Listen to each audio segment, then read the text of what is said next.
হরে কৃষ্ণ। সকলকে আবারও কৃষ্ণপ্রীতি শুভেচ্ছা জানিয়ে আমাদের ধারাবাহিক শ্রীমদ্ ভাগবত গীতার ক্লাসে আপনাদেরকে স্বাগতম জানাচ্ছি। আজ আমরা শ্রীমদ্ ভাগবত গীতার অন্তর্গত নবম অধ্যায়ের 23 নম্বর শ্লোক নিয়ে আলোচনা করছি। শ্লোকটি অন্যান্য শ্লোকের মতো অত্যন্ত গুরুত্বপূর্ণ এবং কর্মযোগের যে রহস্য, সেই রহস্যের আরও একটি দ্বার উন্মোচনকারী একটি সুন্দর শ্লোক। কর্মের মাধ্যমে কীভাবে পরমেশ্বর ভগবানকে আমরা পেতে পারি বা সেখানে বাধা কী, অন্তরায় কী, সে বিষয় সম্পর্কে আলোচনা করা হবে এই শ্লোকটিতে। তো সকলে মনোযোগ সহকারে আপনারা শ্রবণ করবেন। তো চলুন শুরু করি। শুরুতে ছোট্ট একটু অনুরোধ, যারা চ্যানেলের প্রথমবার এসেছেন অবশ্যই চ্যানেলটি সাবস্ক্রাইব করবেন এবং ভালো লাগলে ভিডিওটি অবশ্যই লাইক শেয়ার করবেন। নম ওম বিষ্ণুপাদায় কৃষ্ণপ্রেষ্ঠায় ভূতলে শ্রীমতে ভক্তিবেদান্ত স্বামিনীতে নামিনে নমস্তে সরস্বতী দেবী গৌরবাণী প্রচারিণে নির্বিশেষ শূন্যবাদী পাশ্চাত্য দেশতারিণে বাঞ্ছাকল্পতরুর্ভশ্চ কৃপা সিন্ধুভ্যেব চ পতিতানাং পাবনেভ্যো বৈষ্ণবেভ্যো নমো নমঃ। জয় অনন্ত কোটি বৈষ্ণববৃন্দ কি জয়, শিল প্রভুপাদ কি জয়, নিতাই গৌর সীতানাথ প্রীতি প্রেমানন্দে হরি বল। হরে কৃষ্ণ। ওম নমো ভগবতে বাসুদেবায়। ওম নমো ভগবতে বাসুদেবায়। ওম নমো ভগবতে বাসুদেবায়। শ্রীমদ্ ভগবদ গীতা নবম অধ্যায় রাজগুজ্জ যোগ, শ্লোক নাম্বার 23। যে অপি অন্য দেবতা ভক্তা যজন্তে শ্রদ্ধায়ান্বিতান তেপি মামেব কৌন্তেয় যজন্তি অবিধিপূর্বকম। যেপি অন্য দেবতা ভক্তা যজন্তে শ্রদ্ধায়ান্বিতাঃ তেপি মামেব কৌন্তেয় যজন্তি অবিধিপূর্বকম। যজন্তি অবিধিপূর্বকম। হরে কৃষ্ণ। এখন আমরা এই সংস্কৃত শ্লোকের শিল প্রভুপাদ কর্তৃক যে বাংলা ভাষানুবাদ, সেই ভাষানুবাদ আমরা শ্রবণ করব। অনুবাদ: হে কৌন্তেয়, যারা অন্য দেবতাদের ভক্ত এবং শ্রদ্ধা সহকারে তাদের পূজা করে, প্রকৃতপক্ষে তারা অবিধিপূর্বক আমারই পূজা করে। আমি আরেকবার পড়ছি। হে কৌন্তেয়, যারা অন্য দেবতাদের ভক্ত এবং শ্রদ্ধা সহকারে তাদের পূজা করে, প্রকৃতপক্ষে তারা অবিধিপূর্বক আমারই পূজা করে। জয় শিল প্রভুপাদ কি জয়। এখন আমরা শিল প্রভুপাদ কর্তৃক এই সংস্কৃত শ্লোকের উপরে যে তাৎপর্য দেওয়া হয়েছে, সাথে সাথে আমরা বলদেব বিদ্যাভূষণ এবং শিল বিশ্বনাথ চক্রবর্তী ঠাকুর ওনাদের তাৎপর্যের যে সারাতিসার, অর্থাৎ এই 3 তাৎপর্যের যে সারাতিসার, সেই সারাতিসার আমরা গ্রহণের মাধ্যমে, হৃদয়ঙ্গমের মাধ্যমে আমরা এই শ্লোকটি বোঝার চেষ্টা করব এবং আমাদের ব্যক্তিগত জীবনে কিভাবে এই শ্লোকটি প্রয়োগের মাধ্যমে আমরা পারমার্থিকভাবে উপকৃত হতে পারি, সেই বিষয়টি আমরা বোঝার চেষ্টা করব। প্রত্যেকটা ব্যক্তির নিজের নিজের একটি প্রেক্ষাপট আছে, প্রত্যেকটা ব্যক্তির নিজের নিজের একটি যে অবস্থান আছে, সেই অবস্থানের পরিপ্রেক্ষিতে এই শ্লোকটি কিভাবে পারমার্থিক উন্নতি সাথে যুক্ত করা যায়, সেই বিষয়টি আমাদের হৃদয়ঙ্গমের চেষ্টা করাটাই হচ্ছে গীতার মনন। তাই প্রত্যেকে প্রথমে আমরা শ্রবণ করব, তারপরে বোঝার চেষ্টা করব, হৃদয়ঙ্গমের চেষ্টা করব, তারপরে ধীরে ধীরে এটি মনন বা মেডিটেশনের চেষ্টা করব। আর যার ফলে কি হবে, আমরা এই শ্লোক থেকে একটি সুন্দর পথ খুঁজে পাব, যে পথের মাধ্যমে আমাদের ব্যক্তিগত পারমার্থিক উন্নতি আমরা ধীরে ধীরে করতে পারবো।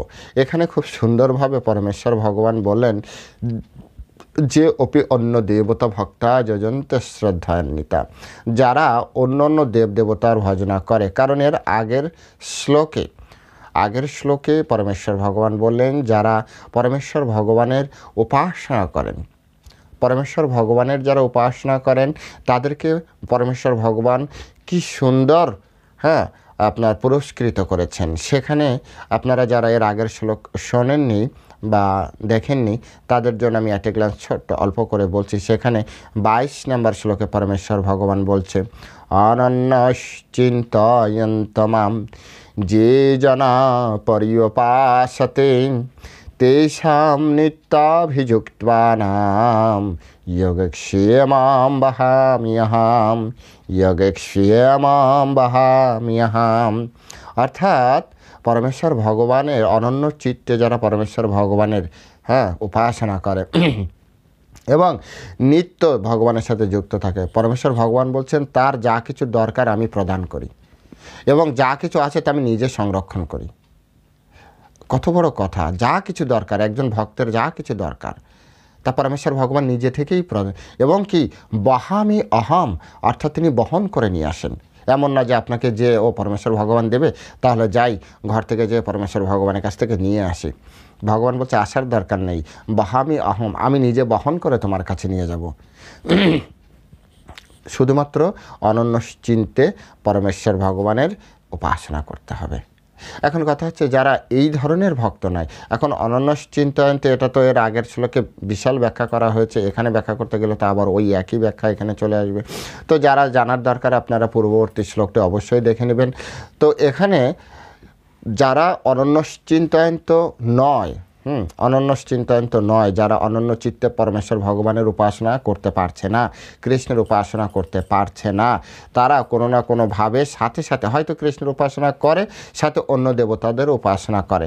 যেমন আমরা অনেক সময় এরকম দেখি বৈষ্ণবদের ক্ষেত্রেও আমরা এরকম দেখেছি, যারা বৈষ্ণব দীক্ষায় দীক্ষিত হয়েছে তারা কৃষ্ণের তো উপাসনা করেই, সাথে সাথে দেখি আবার সরস্বতী পূজায় যোগদান করে, কালী পূজায় যোগদান করে, শিবের পূজায় যোগদান করে, আবার যদি সে ব্যবসায়ী হয় গণেশ পূজায় যোগদান করে, তারপরে অনেকে ত্রিপতির পূজা করে। তো আলটিমেট রেজাল্ট কী হলো? এটাকে অনন্য চিন্তয়ন্ত বলা হচ্ছে না। তো এই যে জায়গাটা আমাদেরকে ঠিক রাখতে হবে।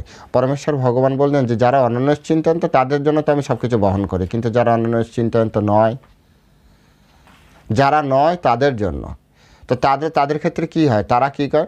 তারা এটা ভগবানের হয়তো ভগবানের উপাসনা করে, সাথে সাথে যে অপি অন্য দেবতা ভক্ত, অন্য দেবতাদেরও ভক্ত।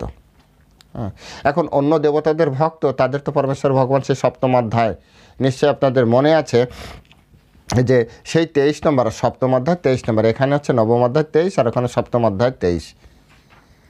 লাকি 23। তো সেখানে বলছে, কি বলছিল যে অন্তবত্ত ফলম তেষাম তদ ভবতী অল্প মেধসাম। এক তো তাদের অল্প মেধাবী বলা হলো যারা দেবতাদের উপাসনা করে, পরে বলছে তাদের তো ফল হচ্ছে আপনার একেবারে অল্প, অন্তবৎ, অস্থায়ী, ক্ষণস্থায়ী ফল পাবে, এই বলে তাদেরকে দিল উড়িয়ে। আচ্ছা, গীতার এই আপনার 9ম অধ্যায় 21 নম্বর শ্লোকে যারা এই কর্মযোগী আছে, কর্মকাণ্ড অর্থাৎ দেবদেবতার উপাসনা করছে, তাদের ক্ষেত্রে বলছে তেতম ভক্ত স্বর্গলোকম বিশালম, ক্ষীণে পুণ্যে মর্তলোকে বিশান্তি। পুণ্য শেষ হয়ে গেলে তাদেরকে কিন্তু আবার এই মর্তলোকে ফিরে আসতে হচ্ছে। বিশাল স্বর্গসুখ ভোগ করছে, এটি একটা পুরস্কার, কিন্তু সেটা পার্মানেন্ট নয়, আলটিমেট তাদেরকে ফিরে আসতে হচ্ছে। তো পরমেশ্বর ভগবান এখানে আবার সেই একই বিষয় কেন তুললেন? কারণ এর আগে পরমেশ্বর ভগবান অনন্য চিত্ত ভক্তদেরকে তিনি অনেক বড় পুরস্কার প্রদান করেছেন, অনেক বড় পুরস্কৃত করেছেন, বড় আকারে, সব থেকে বড়, যে ভগবান নিজে বহন করে নিয়ে যাবেন। তাই যারা সাথে সাথে অন্য দেবদেবতার উপাসনা করে আবার কৃষ্ণের উপাসনা করে, সেক্ষেত্রে তাদের ক্ষেত্রে কেন এরকম হচ্ছে না? কেন তাদের রেজাল্ট পার্মানেন্ট হচ্ছে না? তাদের কিছু রেজাল্ট কিন্তু হচ্ছে। পরমেশ্বর ভগবান বলছেন তেতম ভোক্তা স্বর্গলোকম বিশালাম, তারা স্বর্গলোকে কিন্তু ভোগ করবে, প্রচুর পরিমাণে ভোগ করবে, বিশাল ভোগ করবে, এখানে কোনো সন্দেহ নেই, কিন্তু পার্মানেন্ট নয়। বিষয়টা কিন্তু পার্মানেন্ট নিয়ে এসছে। আর এখানে পরমেশ্বর ভগবান ওখানে তাকে যে ভোগ করতে হবে, আর পরমেশ্বর ভগবান এখানে যারা পরমেশ্বর ভগবান শ্রীকৃষ্ণের উপাসক, পরমেশ্বর ভগবান তাদেরকে বয়ে নিয়ে আসবেন তাদের যা কিছু দরকার পরমেশ্বর ভগবান পাঠিয়ে দিবেন। এমন না পরমেশ্বর ভগবানকে মাথায় করে নিয়ে আসতে হবে, চাইলেও মাথায় করে নিয়ে আসতে পারে। এ বিষয়ে খুব সুন্দর একটি গল্প আছে, সিনিয়ররা খুব সুন্দরভাবে বলেন। একবার এই শ্লোকটা যোগক্ষেমম বহামিয়ম অর্থাৎ 22 নম্বর নবমদের, আমরা তো পড়ছি আজ 22 নম্বর শ্লোকে, গতকালকে যে শ্লোক আমরা আলোচনা করেছিলাম। তো সেই শ্লোকে পরমেশ্বর ভগবান বলছেন যে যোগক্ষেমম বহামি অহম, আমি বহন করে নিয়ে আসি। তো একজন নিষ্ঠাবান ব্রাহ্মণ ছিল, হ্যাঁ। তো সেই ব্রাহ্মণটা অত্যন্ত একমাত্র ভগবানই মানে অনন্য চিন্ত এই টাইপের ভক্ত ছিল, সুধামার মতো ভক্ত ছিল। তো দীর্ঘদিন ধরে তার অর্থনৈতিক অবস্থা খুবই খারাপ চলছিল। এমনকি শেষের কয়েকদিন তার ঘরে কোনো রকম শস্যদানা ছিল না, খাবারের কিছুই ছিল না। তার স্ত্রী অনাহারে, তিনি তো নিজে অনাহারে আছেন, ব্রাহ্মণ, তার সন্তানও অনাহারে। এমনকি তিনি আসলে কি যে ব্রাহ্মণদের যে ব্যবস্থা, সেই ব্রাহ্মণদের ব্যবস্থায় আপনার হচ্ছে ভিক্ষা প্রবৃত্তি, তিনি যজমানদের গৃহে ভিক্ষা করবেন আর এভাবে করবেন। তো ভিক্ষাও তার মিলছে না। তো অবস্থায় একসময় তিনি মনের দুঃখে তিনি এই লাইনটা কি করেছিলেন, কেটে দিয়েছিলেন কলম দিয়ে, যে এই লাইনটা ঠিক নয়, ভগবান কখনো বহন করে নিয়ে আসে না।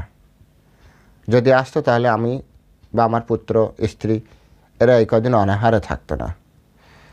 তো অনেক মনের দুঃখে, অনেক সময় না মনের দুঃখে প্রিয়জনকে বকাবকি করে, মনের দুঃখে করে, এক তো রাগে করে আবার দুঃখেও করে, অধিক ভালোবেসে। তা কেটে দিয়েছিল।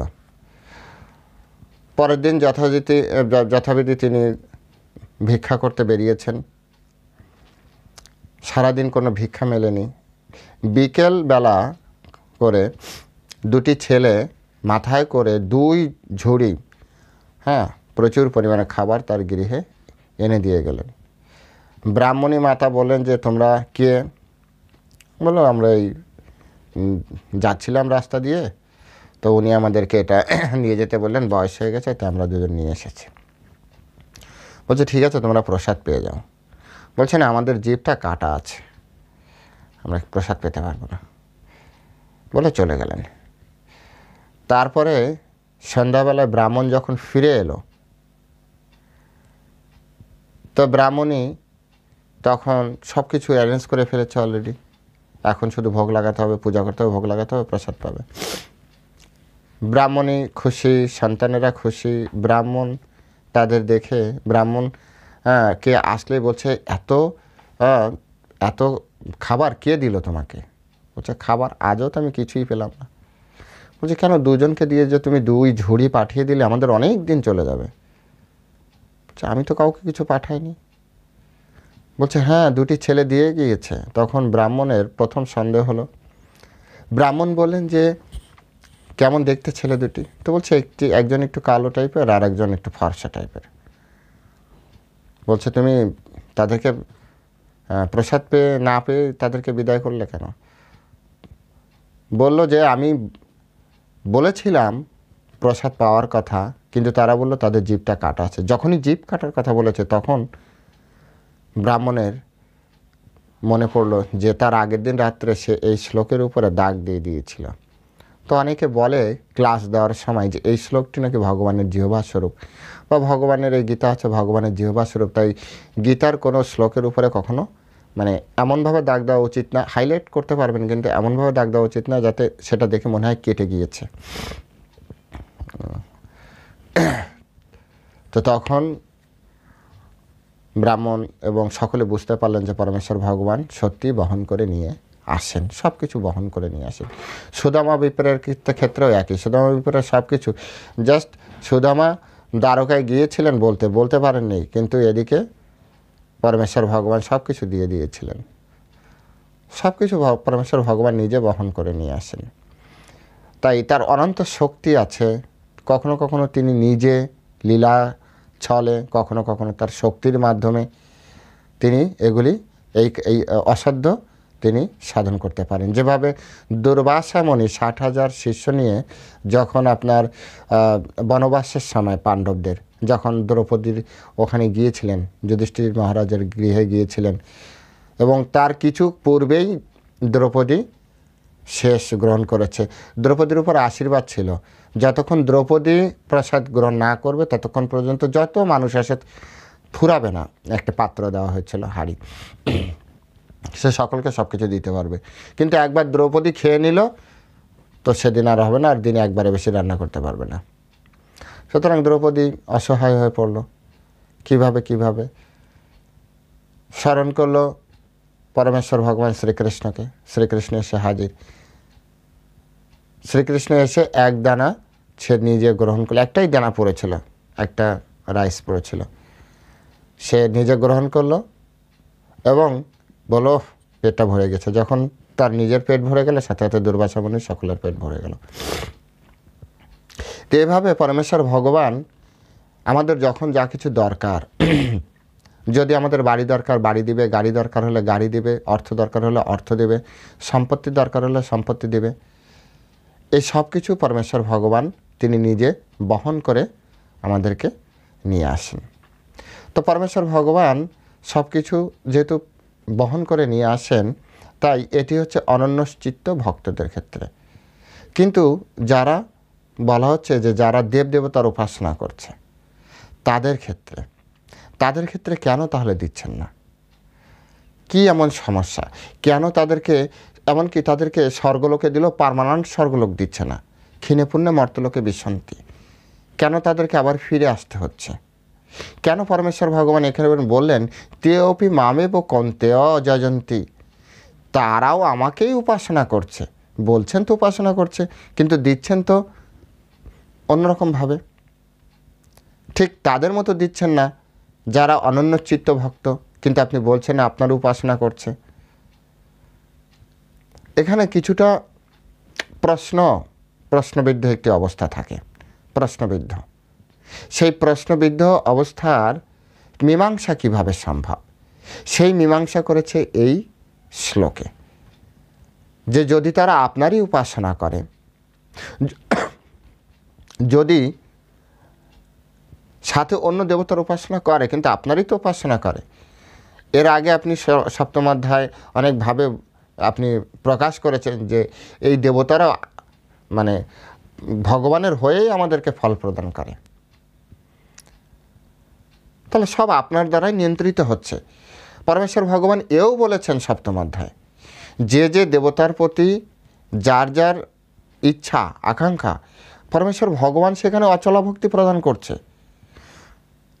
একবার বিচার করুন, আমরা যে অন্যান্য দেবদেবতার উপাসনা করছি, এটিও পরমেশ্বর ভগবান শ্রীকৃষ্ণ কর্তৃক অচলা ভক্তি প্রদানের মাধ্যমে আমাদের যে ভক্তি বা শ্রদ্ধা উদয় হচ্ছে, এটি আমাদের স্বাভাবিক না, কৃষ্ণ প্রদান করছে।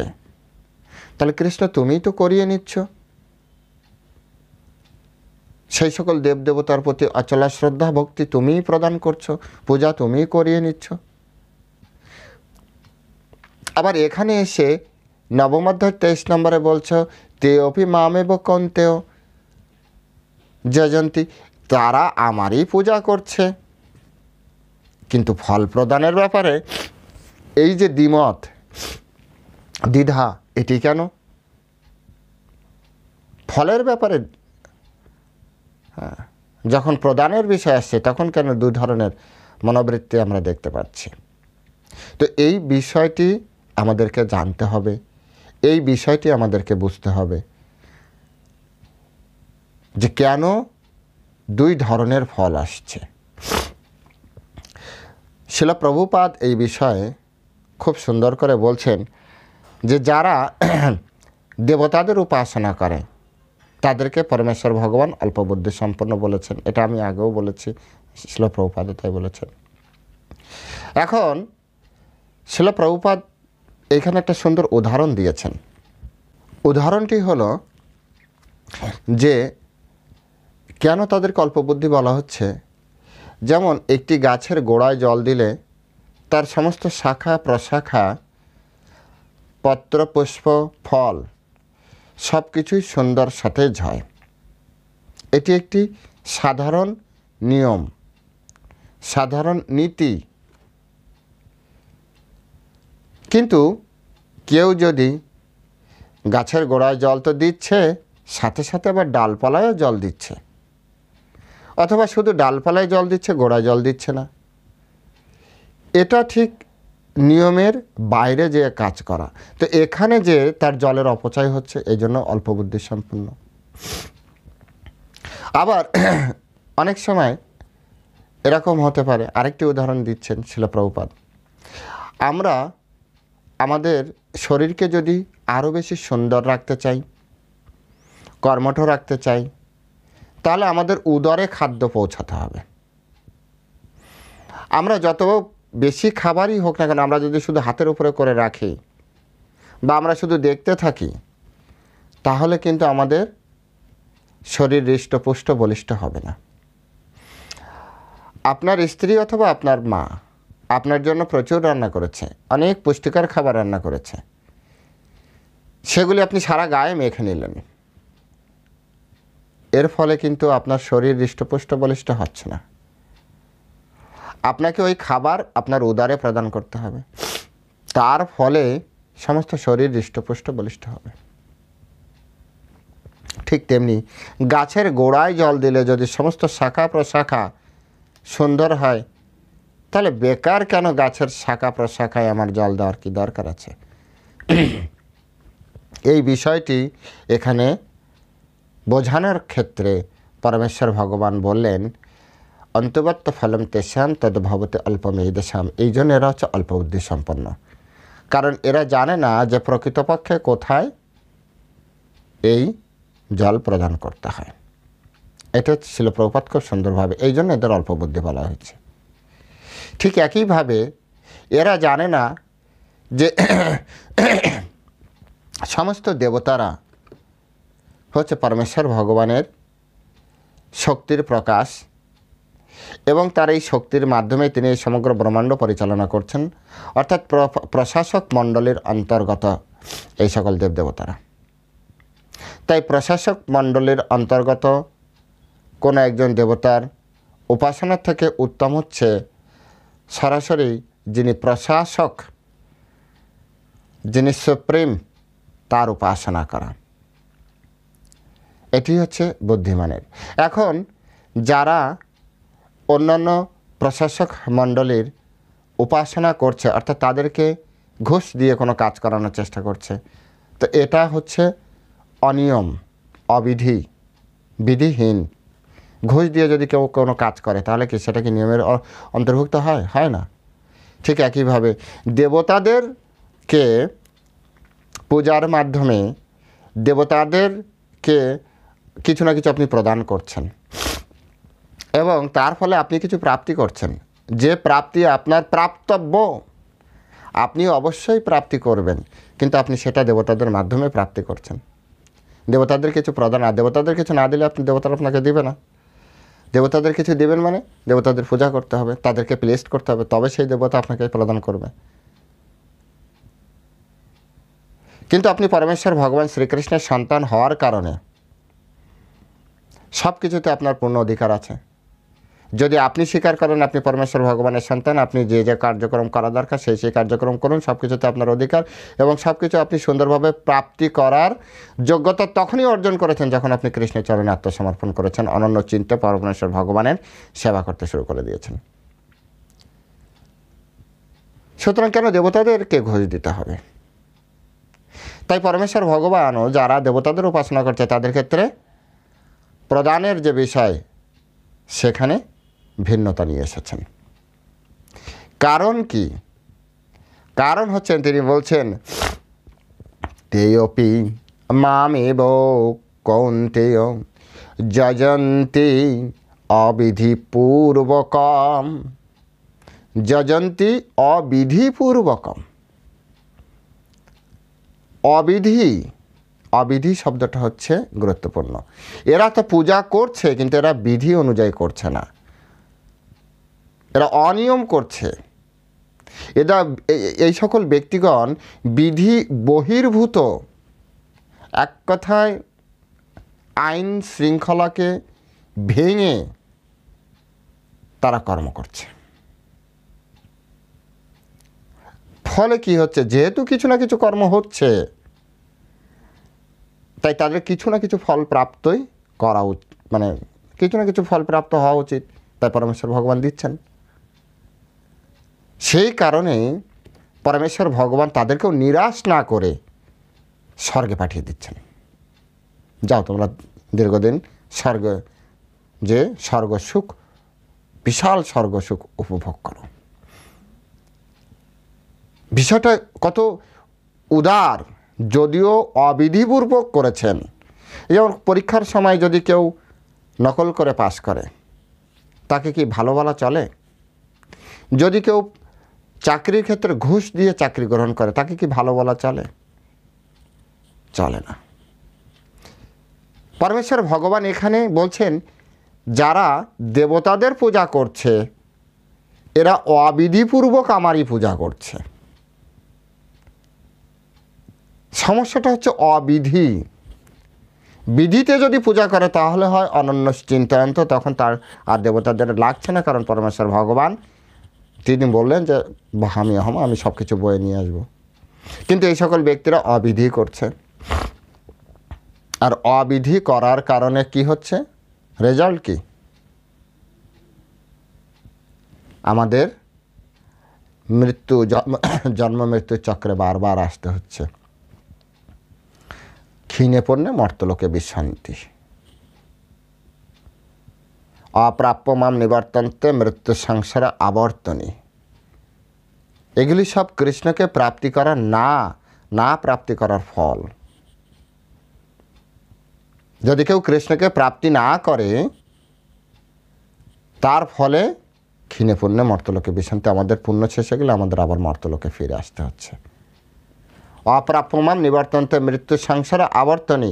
কেউ যদি কৃষ্ণকে প্রাপ্তি না করে, কৃষ্ণকে না পায়, কৃষ্ণলোকে না যায়, তাহলে এই জন্ম মৃত্যুর চক্রে আবার ফিরে আসতে হচ্ছে।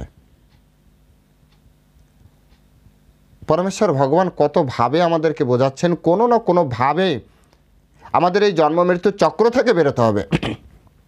মনুষ্য জীবনের মূল শিক্ষা যদি কেউ কিছু বলে, যে মনুষ্য জীবনের শিক্ষা কি শিক্ষা গ্রহণ করা উচিত, একমাত্র শিক্ষা কি? তো জন্ম মৃত্যুর চক্রকে ছিন্ন করা। সমগ্র গীতা জুড়ে ঘুরে ফিরে একই কথা বারবার, বিভিন্নভাবে, বিভিন্ন রূপে, বিভিন্ন ভাষায়, বিভিন্ন শব্দবিন্যাসে আমাদেরকে একটা জিনিস বোঝানোর চেষ্টা করা হচ্ছে, জন্ম মৃত্যুর চক্র থেকে আমাদেরকে বেরিয়ে আসতে হবে। জন্ম মৃত্যুর চক্র এটি সবথেকে নিকৃষ্টতম একটা সিস্টেম। তাই কোনো মনুষ্য দেহধারী জীবের উচিত নয় এই সিস্টেমের ভিতরে প্রবেশ করা।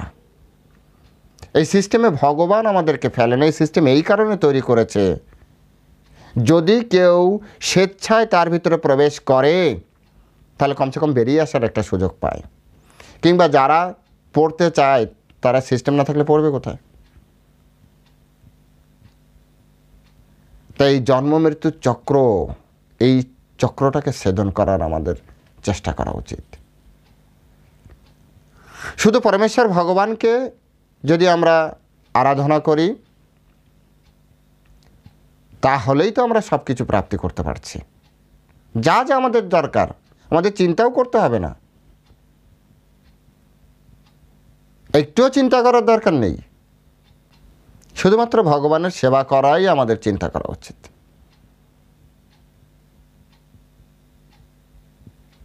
কেন এত দুশ্চিন্তা? দুশ্চিন্তা হওয়া উচিত যে আমি জন্ম মৃত্যুর চক্র থেকে উদ্ধার হব কিভাবে, কার কাছে গেলে এই জন্ম মৃত্যুর চক্র থেকে উদ্ধার হওয়ার পথ আমি পেতে পারি।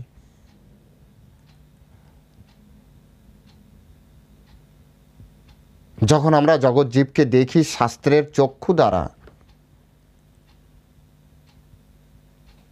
যেভাবে আপনার চোখে লেন্স লাগিয়ে জগৎকে সুন্দরভাবে মানুষ দেখার চেষ্টা করে, যেভাবে বাইনোকুলার দিয়ে দূরের বস্তু দেখার চেষ্টা করে, যেভাবে মাইক্রোস্কোপ দিয়ে অনেক সূক্ষ্মাতি সূক্ষ্ম জীব দেখার চেষ্টা করে, যখন আমরা শাস্ত্রের চক্ষু দ্বারা জগৎকে দেখার চেষ্টা করি তখন সত্যি আমাদের গা হাত পা ভয়ে কম্পিত হয়। হে ভগবান, এই জন্ম মৃত্যুর চক্র কত কঠিন, আর মানুষ কিভাবে সেটিকে অবহেলা করে হেসে হেসে জীবন কাটাচ্ছে। সব থেকে সিরিয়াস যে বিষয় হওয়া উচিত জন্ম মৃত্যুর চক্র থেকে কিভাবে বেরোনো, সেই বিষয়ে তারা সম্পূর্ণভাবে উদাসীন।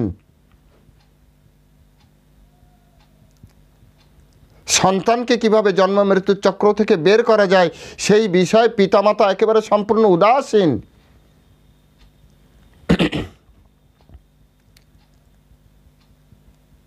এমন অনেক ক্রিয়াকর্ম আছে যার ফলে বোঝা যাচ্ছে যে সন্তান নরকে চলে যাবে, পিতামাতা উদাসীন, সন্তান তো জানেই না।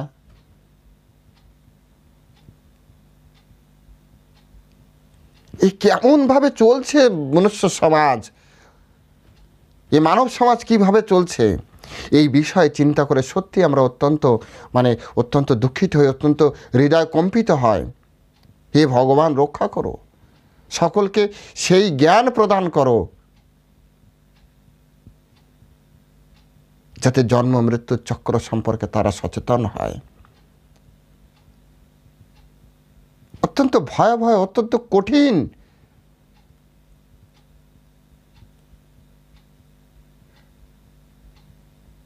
ভুলে গেছি এটি ভালো, নরক যন্ত্রণা, স্বর্গের ভোগবিলাস। স্বর্গের ভোগবিলাসের কথা মনে থাকলে মর্তলোকে বাঁচতে পারতাম না।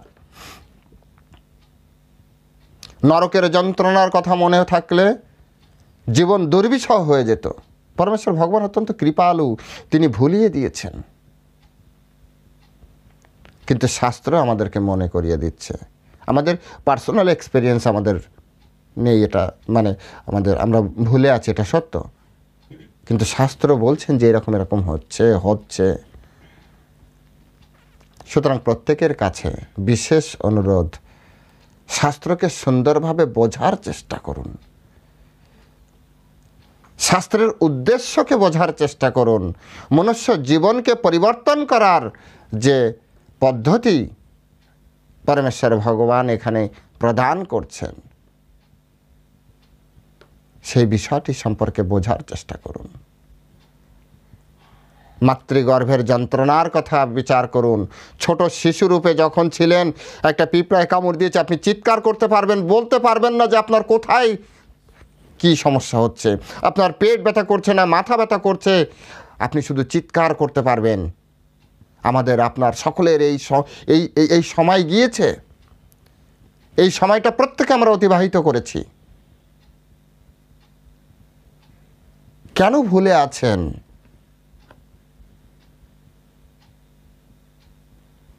আচার্যরা তাই গিয়েছেন, মিছে মায়ার বসে যাচ্ছ ভেসে, খাচ্ছ হাবু ডুবু ভাই। মিছে মায়ার বসে, এই মায়া কখনো আপনি ধরতে পারবেন না। আপনি বড় হতে চান, কত বড় হতে চান, কখনো বড় হতে পারবেন, আপনি আফসোস নিয়ে মরবেন। আপনি অনেক ধনী হতে চান, কত ধনী হতে চান, প্রত্যেকটা ধনী এই পৃথিবী থেকে দেহ রেখেছে আফসোস নিয়ে, সব কিছু পারলাম না করতে। এই জগৎ এইরকমভাবে তৈরি করা।